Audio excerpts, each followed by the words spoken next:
या स्वप्न में हूँ या सुषुप्ति में हूँ, मेरी जिह्वा से हर समय राधा राधा ऐसा नाम निकलता है। निश्चित कृपा से ऐसा ही होता है। राधा कुंड निवासी पूज्य श्री रघुनाथ दास गोस्वामी जी के विषय में श्रीहित ध्रुवदास जी कहते हैं, सोवत हु रसनारटे राधा कृष्ण सुनाम। यदि आप नाम के अभ्यासी हैं तो आप जब करवट बदलते हैं, आपको चेतना युक्त वृत्ति में तो आप उस समय देखते हैं आपका नाम या मंत्र चल रहा है। अगर चल रहा है तो आपका अभ्यास ठीक है, यदि नहीं तो अभी आपका अभ्यास ठीक नहीं है। अगर नींद खुली तंद्रा में स्थित है तो नाम चल रहा है, मंत्र चल रहा है, आप जाग भी नहीं रहे, आप सो भी नहीं रहे। ये बहुत नामाभ्यास से ऐसी सुंदर स्थिति प्राप्त होती है कि आंसुओं से वस्त्र भींगे रहते हैं। कब रात निकल गई, कब दिन निकल गया, उपासक को पता ही नहीं चलता। वो नाम के उस परमानंद में डूबता है जिसकी चाह से हम अनंत जन्मों से भटक रहे हैं भोगों में, और वो किंचन मात्र नहीं है। भोरी सखी को तो ये प्राप्त है। ये अपने लोगों के लिए प्रार्थना कर रहे हैं कि हे लाडली जू, आपकी बलिहारी जाऊं, आप ऐसी कृपा कर दो कि जागते हुए सोते हुए स्वप्न में हर समय हमारे हृदय में स्फुरित होता रहे राधा राधा राधा। ही जी रसना श्वास श्वास प्रति, आहा, रोम रोम रट लाऊं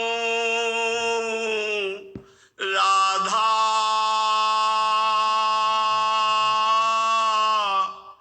राधा राधा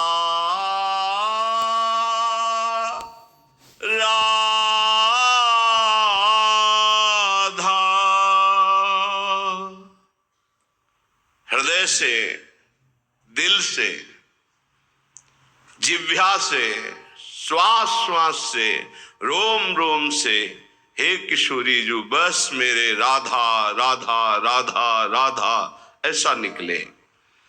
हिय जिय रसना श्वास श्वास प्रति, रोम रोम रट लाऊं जौलों श्वास। ये तभी अभ्यास में आएगा जो एक पद में भोरी सखी जी ने कहा है, श्वास ही नाम नाम ही श्वासा, नाम श्वास को भेद मिटावे, तब रोम रोम और रग रग बोले। जब एक भी श्वास आपकी खाली नहीं जाएगी नाम और मंत्र से, तब आपकी मंत्राकार वृत्ति होती, नामाकार वृत्ति होती है। तब वो जागृत स्वप्न सुषुप्ति स्फुरत में राधा पदाब्ज छटा, वो स्थिति तब आती है। ये बातों से नहीं आती, ये प्रवचन से नहीं आती, ये प्रवचन सुनने से भी नहीं आती, ये अभ्यास से आती है। सुना, मनन किया और सार बात पकड़ के चल दिया तो स्थिति आ जाएगी। कैसी प्रियता है राधा नाम में। कह रहे हैं, जो लो नाम श्वास तब ही लो, एक में एक हुए जाऊं। अगर राधा नाम चल नहीं रहा तो मृत्यु हो जानी चाहिए हमारी। जब तक नाम तब तक श्वास, जब तक श्वास तब तक नाम, नाम नहीं तो श्वास नहीं। बलिहारी है ऐसे महापुरुषों की जिन्होंने नाम के प्रति ऐसी प्रीति की। नाम नहीं तो मृत्यु स्वीकार है। बोलो, कसौटी में कस के देखो कैसे भजनानंदी हो। भजन के सिद्धांत को कसौटी में कसो, अपने मन को देखो। जहां एकादश स्कंद श्रीमद् भागवत में लिखा हुआ है कि त्रिभुवन की राज्य लक्ष्मी देने पर भी आधे पल के लिए जो अपने इष्ट का चिंतन नहीं छोड़ता वो महाभागवत है। विचार करके देखो हम क्या है। जो लो नाम श्वास तब लो ही, एक में एक होए जाऊं। नाम में हो गए। सच्ची मानिए, सच्ची। उपासक जब तन्मयता पूर्वक नाम का आश्रय लेता है तो नाम उपासक को पकड़ लेता है। ये जो नींद में नाम चलता है, स्वप्न में नाम चलता है, उपासक नहीं जपता है, ये नाम पकड़ लेता है उपासक को। ये अंदर की बात है। चाहे वो शौच में हो या अशौच में, दोनों में नाम कभी नहीं रुकता। अपवित्र पवित्रो वा सर्वावस्थांगतो पिवा, यह स्मरेत पुंडरीकाक्षम सवायाभ्यंतर शुचि। वायाभ्यंतर से परम पवित्र रहता है जिसकी स्मृति में हर समय नाम चलता है। जिह्वा में, कंठ में, हृदय में, स्मृति में। क्या अद्भुत स्थिति नाम जापक की। कल एक महापुरुष के दर्शन हुए महाराष्ट्र के। रोम रोम से उनके निकल रहा था विट्ठल विट्ठल विट्ठल। ये अपनी अनुभूति कह रहा हूं। प्रश्न का उत्तर इधर दे रहे थे लेकिन आकर्षण हो रहा था, कोई है महाभागवत यहाँ। तो एकदम दृष्टि दौड़ी, देखा। उनका प्रश्न का उत्तर बाद में, पहले संभाषण करेंगे। हमारा सौभाग्य उदय हुआ। ऐसा लग रहा था साक्षात तुकाराम जी पधारे हैं। सच्ची कह रहे। कभी कभी लाडली जी की ऐसी विशेष महती कृपा होती कि ऐसे छुपे हुए महापुरुष कृपा करके दर्शन देते, जो उपाधि रहित हैं। उपाधि रहित होकर भगवान के वैभव की पूजा हो रही है तो बहुतायत है। लेकिन उपाधि शून्य दैन्य महापुरुष, इनका साक्षात्कार केवल प्रियालाल की विशिष्ट कृपा से होता है। जैसे राजस्व यज्ञ में सब उपाधि वाले महात्मा थे, बड़े बड़े ब्रह्म ऋषि महापुरुष, लेकिन उपाधि रहित वाल्मीकि जी की आराधना करा के भगवान ने राजस्व यज्ञ की पूर्णता की। ऐसे महाभागवत सच्ची मानिए, उनके रोम रोम से विट्ठल विट्ठल निकल रहा था। वो श्रवणेंद्रिय आपके पास नहीं, वो नेत्रेंद्रिय नहीं जिससे सुन सके। रोमांच हो रहा था।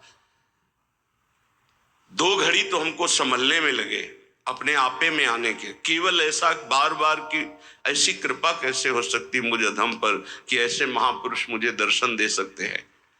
कोई नहीं जानता था। वो ऐसे ही साधारण ऐसे बैठे हुए थे। रोम रोम से विट्ठल विट्ठल विट्ठल निकल रहा था। ये तभी होता है जब अभिमान लीन हो जाता है आराध्य देव में, तब रोम रोम रग रग में नाम स्वयं स्फुरित होता है। जनाबाई के कंडों से निकलता था विट्ठल विट्ठल विट्ठल। तुकाराम जी जहां चरण रख देते थे वो भूमि बोलती थी विट्ठल विट्ठल। ये रोम रोम से राधा राधा निकलने लगे। कोई आश्चर्य की बात नहीं है। जिस भूमि को छू दिया वो भूमि बोल दी। श्री स्वामी शरण जी महाराज हित धाम में थे। उनके मस्तक में ऐसे जैसे तिलक लगाया जाता है बराबर, बहुत समय तक, फिर हटा दिया जाए तो तिलक का चिन्ह बन जाता है। ऐसे मस्तक में राधा नाम तेजो में उभर आया था। इतना राधा नाम कि मस्तक पे ऐसे राधा ऐसे लिखा दिखाई देता था। जो लो नाम श्वास तब ही लो, एक में एक होए जाऊं। अहो लड़ती इतनी मुँह पे, कृपा करो बलि जाऊं। नाम रूप में बड़ी ऊंची स्थिति, रूप नाम में यहां पहुंचना गुरु कृपा से ही है। नाम रूप में, रूप नाम में विविमय हुए दुलराऊं। पियत छकी मतवारी प्यासी, क्या शब्द है, पियत छकी मतवारी प्यासी, प्यास पियत न अघाऊं, जागत सोवत रटो निरंतर, राधा राधा नाऊं। नाम रूप में जब निरंतर अभ्यास नाम का होता है तो रूप छा जाता है, चमत्कार प्रकट हो जाता है, ध्यान धरना नहीं पड़ता। त्रिभंगी लालजू महाराज के अधरों में बंशी और मंद मंद मुस्कुराती हुई अनंत सौंदर्य माधुर्य समुद्र को भी आकर्षित करने वाला रूप श्री लाडली जू का। लालजू अपने अधरों में बंशी रखकर राधा राधा गायन कर रहे, प्यारी जू निर्तन भ्रकुटी बदन अम्बुज मृदु, सरसहासु मधु बोलन, अति आसक्त लाल अलिलम पटु बस कीन्हे बिनु मोलन। बिना मोल के लालजू बिके हुए प्यारी जू का भ्रकुट संचालन, मंद मुस्कान और अमृत भरे रसमय वचन, लालजू बिना मोल के बिक गए। ऐसे प्रियालाल नेत्रों में छाए रहते हैं। नैनन पी मूर्ति बसे तेहि रस रहे समाय, यह लक्षण सुनि प्रेम के और न कछु सुहाय, और न कछु सुहाय फिरे अपने रस मातो, कुटुम देह ते जाए छूट सभी विधि नातो, जहां जहां पिय की बात सुने खोजत तिन गैनन। ओ अद्भुत स्थिति मम भक्ति युक्तो भुवनम पुनात, ऐसा महाभागवत भुवन के भुवन को पावन करने की सामर्थ्य रखता है। नाम रूप में जितना नाम जप करोगे रूप झलकने लगेगा, और रूप नाम में, रूप का परिचय नाम से ही होता है। देखिए रूप नाम आधीना, अगर नाम नहीं तो परिचय नहीं मिलेगा। सामने रूप खड़ा हो, ये कौन है, बोले अमुक है, नाम परिचय कराता है रूप का। तो रूप नाम में, नाम रूप में बीबी होए दुलराऊं। रूप में डूबा हुआ नाम जप कर रहा है, कभी नाम में एकाग्र बुद्धि करके रूप में डूबा हुआ है। नाम रूप, नाम रूप में, रूप नाम में बीबी में हुए दुलराऊं, पियत छकी मतवारी प्यासी। कैसे कोई समझ पाएगा। पान करके प्रेमामृत का छका हुआ उपासक मस्त है, लेकिन प्यास बढ़ती चली जा रही है राधा नाम की, राधा रूप की, राधा चरणारविंद की सेवा की। और प्यास पियत ना घाऊं, निरंतर पान कर रहे फिर भी तृप्ति नहीं। अरबरात मिलवे को निस दिन मिले ही रहत, मनो कबहु मिले ना। जानी परे नहीं सांझ सवेरो, लाडली मेरी स्वामिनी। जानी परे नहीं सांझ सवेरो, ऐसो जन्म गवाऊं। श्री हित बेगी ढरो भोरी पे, हुलसी हुलसी जस गाऊं। हुलसी हुलसी जस गाऊं, श्री राधा राधा नाऊं। अहो लड़ती इतनी मुंह पे कृपा करो बलि जाऊं।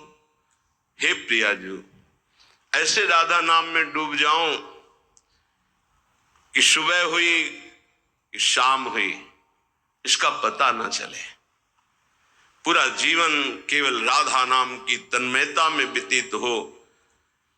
कृपा करो लाडली, हम पर द्रवित हो जाओ, श्रीहित बेगी डरो भोज पर। हे प्रेम स्वरूपा प्रियाजू, द्रवित हो जाओ, दया कर दो कि मैं आनंद में उमगती हुई हर समय राधा नाम जप करूं और आपका यश गान करते हुए जीवन व्यतीत करूं। जीवन का परम लाभ यही है।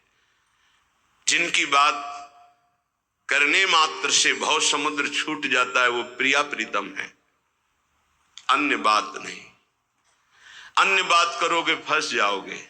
तब सुख हरिवंश गुण नाम रसना रटत और बहुवचन अति दुखदानी। और कुछ बोले तो दुख में फंस जाओगे, निंदा स्तुति बन जाएगी।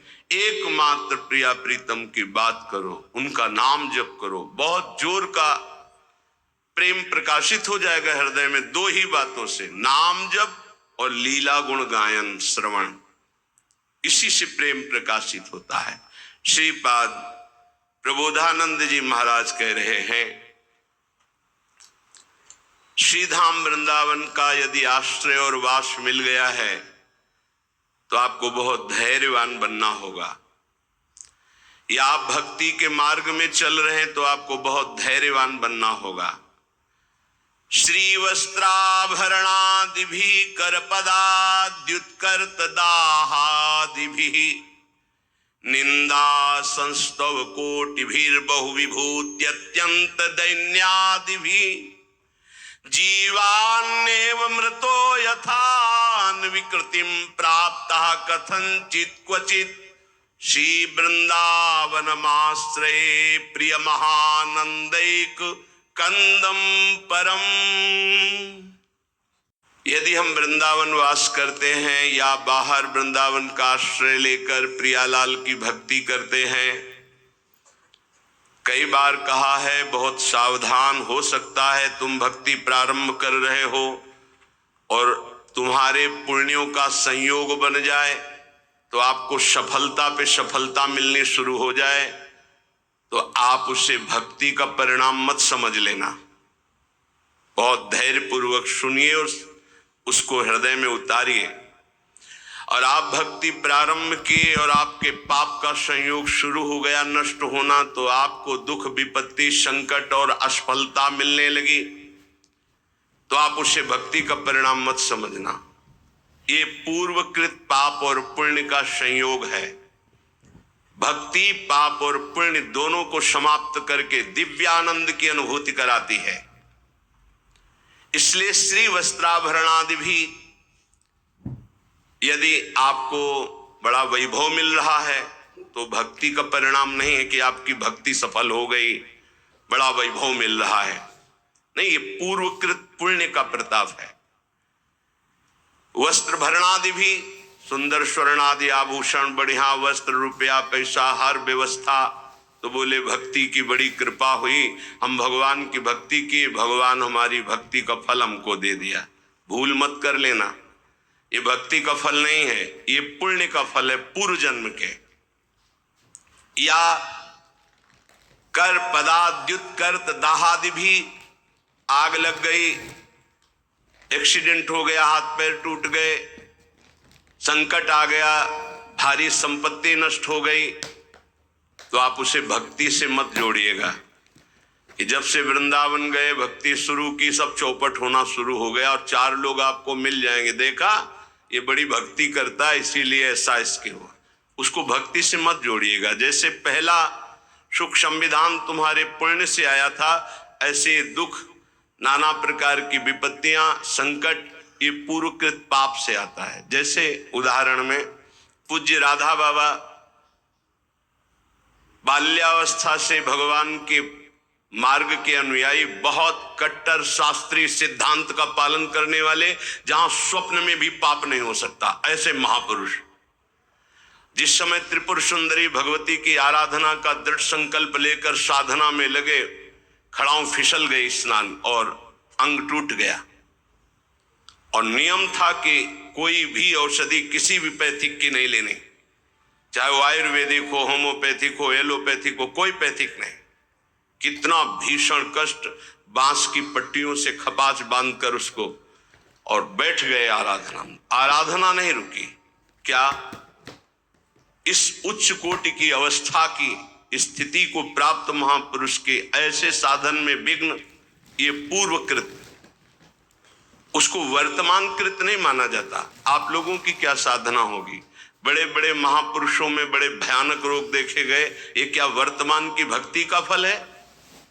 छोटी मोटी आराधना करके कामनाओं की पूर्ति होती। जिन्होंने जीवन को भगवान के चरणों में अर्पित कर दिया, क्या उनमें इतनी सामर्थ्य नहीं कि अपने शरीर को स्वस्थ रख सकें? लेकिन शरीर कृत पाप और पुण्य का प्रभाव इस शरीर में जो आ रहा है, कभी ज्ञानी पुरुष, विवेकी पुरुष उसको टालता नहीं है, उसे स्वीकार करता है और अपने भजन के बल से आवागमन से मुक्त होकर भगवान को प्राप्त होता है। इसलिए धैर्य पूर्वक अध्यात्म को समझने की चेष्टा करें। चाहे हमें वस्त्राभूषण आदि खूब श्री वैभव संपत्ति मिल जाए और चाहे हमारे अंग भंग हो जाए, सब संपत्ति नष्ट हो जाए, निंदा संस्तो कोटि भीर, चाहे कोई हमारी बड़ाई करे कि भाई बहुत कृपा पात्र हैं, भगवान का भजन करते हैं, और चाहे कोटि निंदा, कोई करोड़ों प्रकार से हमारी निंदा करे, बहुविभूत्यंत दैन्यादि भी, चाहे बड़ी विभूतियां एकत्रित हो जाएं या बिल्कुल सब नष्ट हो जाए, तो भी हम अपने प्रभु की भक्ति छोड़ने वाले नहीं। ऐसा धैर्यवान परमार्थ पे चल सकता है। देखो, विचार करके देखो, अध्यात्म किसे कहते हैं? नाटक को अध्यात्म नहीं कहते, पाखंड दंभ को अध्यात्म नहीं कहते। ये अध्यात्म बड़ो ही कठिन है, भजन ढिग ढरिबो। ये शूरवीर का कार्य है कि कदम आगे बढ़ेगा चाहे जितना अस्त्र संचालन हो। जीवन नेव मृतो यथान विकृतिम प्राप्ता कथनचित क्वचित, जीवित रहूं या मर जाऊं, कदम पीछे नहीं हटेंगे। ये उन बहादुरों का मार्ग है परमार्थ, कायरों का मार्ग नहीं कि काम क्रोध मारा थप्पड़ और फैल के गिर गए, कंठी अलग, माला अलग, तिलक अलग। ये उनका कार्य नहीं है, उन शूरवीरों का कार्य है। आगे की पंक्ति में, जीवन नेव मृतो यथा न विकृतिम, जीवित रहूं या मर जाऊं इसकी कोई परवाह न विकृतिम, अपनी भक्ति में विकृति नहीं आने दूंगा, अपने भगवत मार्ग में मैं कभी कमी नहीं आने दूंगा। नियम लो, ये है भक्ति का स्वरूप। तब अजित भगवान को जीता जाता है। ये खिलवाड़ का मार्ग नहीं है। प्राप्ता कथनचित क्वचित, कोई भी विकार आकर के कहीं भी निपट सकता है। ये है गुरु का चेला, दूसरा कोई नहीं है। जैसे पहलवान गुरु अपने चेले को जहां देखता है कि कमजोर है, वहीं पीट पीट के फिर वो अखाड़े पे खड़ा करता है, अंगुली घुमाता है। ऐसे कोई भी लड़ सकता है। ऐसे ही यहां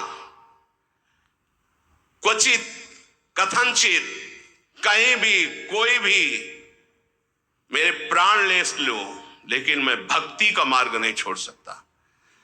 चाहे वैभव आवे, चाहे नष्ट हो जाए, चाहे शरीर रहे या नष्ट हो जाए, यश हो या अपयश हो, इसकी कोई परवाह नहीं। जीवन नेव मृतो यथान विकृतिम प्राप्ता कथनचित क्वचित, मरूं या जीऊं इसकी अब कोई परवाह नहीं। ऐसा ही उपासक विजय प्राप्त करता है इस माया पर। नहीं तो बहुत लुभावना और भयावना दोनों प्रकार का आकर्षण माया देती है। शूरवीर टिकता है, नहीं मृत्यु वरण, लेकिन भगवान को नहीं छोड़ सकता।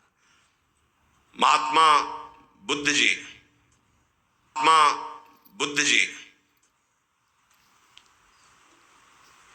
जब ब्रह्मबोध करने के लिए घर से निकले तो एक वृक्ष के नीचे बैठ गए